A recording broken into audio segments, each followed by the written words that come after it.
Social media may cause depression. Social media is inescapable.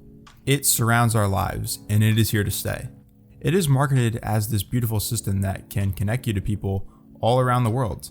And while this is true, there is definitely a dark side to it. The negatives of social media have been discussed many times over already, but I wanted to offer my thoughts on the topic if you'll hear me out.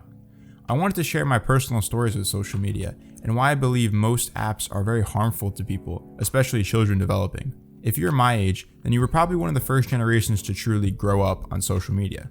I've been on most of the apps: Instagram, Vine, AskFM, Snapchat, TikTok, and of course, YouTube. While I have some fond memories on these apps, which I will cover later, I believe that using most of these programs had unfortunate consequences on my development and happiness as a kid.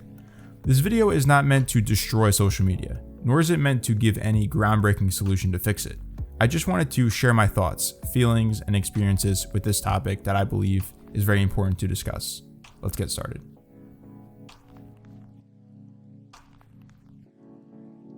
I think everyone can relate to this in some way. I have a very long history with fear of missing out and the feeling of looking on social media to see how great other people's lives are. My earliest memory of this was when I was 12. In my town, 7th grade was the year middle school began, and so all the elementary schools finally came together in one place. This was also the time when the popular groups were forming. Along with that came posts and stories of people hanging out after school, at football games, and at each other's houses. I had some great friends in middle school, but I never considered myself to be one of the popular kids. Unfortunately though, I was at that stage of life when you don't realize that popularity and social status doesn't matter, and so I envied the well-known people in my grade.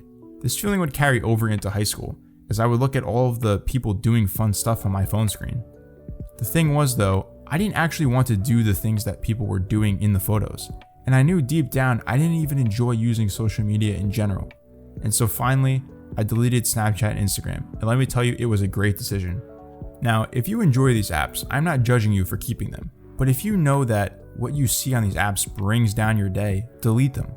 Trust me, you will feel better, and ironically, you will lose that fear of missing out, because now you have eliminated the possibility of you seeing any posts. And before I move on to the next section, I want to say this. I do not blame anyone who posts pictures with their friends for creating this FOMO feeling for some people. The real culprits are the people who design social media apps, because they are crafted specifically to create this highlight reel-like emotion in every picture, post, and message. Okay, let's move forward.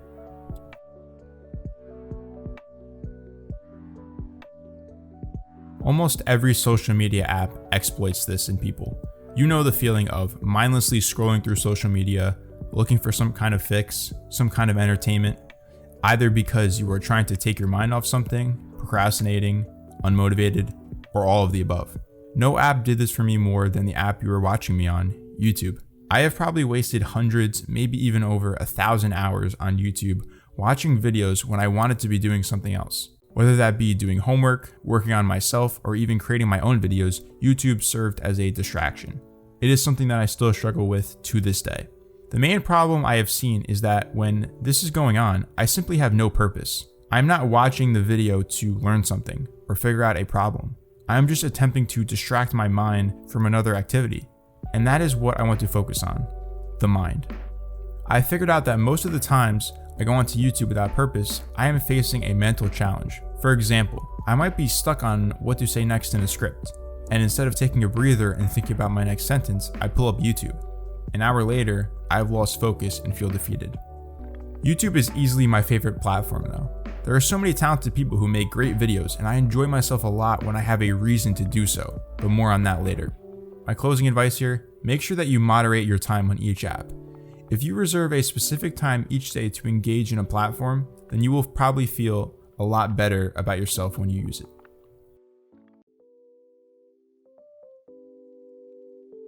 For the entire video, I have been talking against social media. You might think I believe it to be entirely bad. You might also ask, well, why are you on social media? Why are you making content? I believe that the saving factor of social media is purpose, both on the side of the creator and the viewer. First, let's talk about the creator's perspective. There are so many genres on social media apps, From entertainment and comedy to documentaries and complex reviews, you can always find something that will match your interests. Each facet of social media has its good and bad creators, and I'm not here to talk about the negative ones. I want to praise the people who make content for the right reasons, the people who brighten up others' day and give them a laugh, the people who spread positivity and hope into the world with their words, the people who offer honest and thought-provoking advice that could change someone's path of life. These are the types of people that make social media great. Now, let's talk about the viewer's perspective, which includes all of us, since we all consume content every day. When you have a reason why, a reason for opening that app or clicking on that video, your time on social media is exponentially different versus when you're just wandering. For example, I've spent hours watching videos about video creation and how to grow on platforms, and I am grateful for that experience and for the fact that it was free. There are so many opportunities to make an impact in the world via social media. My only wish is that if you want to do this, do it for the right reason. As a send-off, I want to ask you a question. How do you think social media can improve over time and be less harmful to people? I would have to do more thinking myself on this idea, but I want to hear from you in the comments. I am optimistic that in the future, social media will change for the better. I'm going to say this one more time to remind you. If you don't enjoy an app, delete it. You will feel better. If you enjoyed watching this video, please leave a like and subscribe. This has been Dark Horse, and I will see you in the next video.